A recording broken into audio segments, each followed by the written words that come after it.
যদি কেউ আপনার প্রতি হিংসা করে এরকম আপনার মনে হয়, তাহলে আপনি কয়েকটা কাজ করবেন, ইনশাআল্লাহ হিংসুক আপনার কোনো ক্ষতি করতে পারবে না। নাম্বার 1, সূরা ফালাক সূরা নাস বেশি বেশি পড়বেন। সূরা ফালাক এবং নাস এটা নাজিলি হয়েছে কিসের কারণে? এই হিংসুকের হিংসা থেকে বাঁচার জন্য। সূরা ফালাকের একটা আয়াতই আছে, আল্লাহ বলেছেন ওমিন শাররি হাসিদিন ইযা হাসাদ। হিংসুক যখন হিংসা করে তখন আমি তার ক্ষতি থেকে আল্লাহর কাছে কি চাই? আশ্রয় চাই।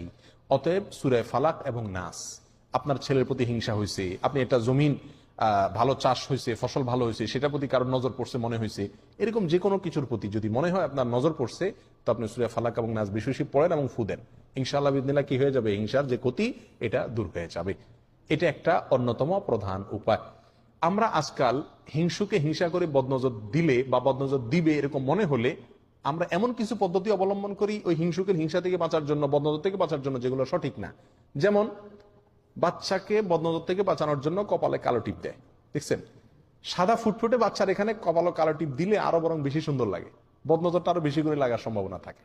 বিধায় বদনজর থেকে বাঁচার জন্য কালো টিপ দিলে এটা কুসংস্কার, এটা ভুল পদ্ধতি, এটা ঠিক হবে না, এটা শিরকে আসগার হবে।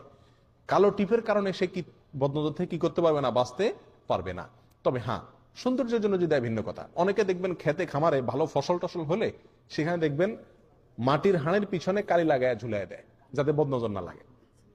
মানুষ মনে করে যে ওই হাঁড়ির দিকে তাকাবে, হাঁড়ির দিকে তাকানোর কারণে সে আর ওই ফসলের দিকে তাকায় যে বদনজর করবে সেই সুযোগ পাবে না। এটাও ভুল ধারণা। হাঁড়ির দিকে তাকাবে দেখে ফসল দেখবেন এমন কোনো কথা হলো? একটা ভ্রান্ত ধারণা। অনেকে দেখা যায় ঝাড়ু ঝুলাই দেয়, অনেকে দেখা দেয় বিভিন্ন ওই যে গরুর চোয়াল হাড্ডি এগুলা ঝুলাই দেয়, অনেকে দেখবেন জুতা ঝুলাই দেয়, অনেকে চুল ঝুলাই দেয়। এরকম বহু তামাশা আমাদের দেশে আছে।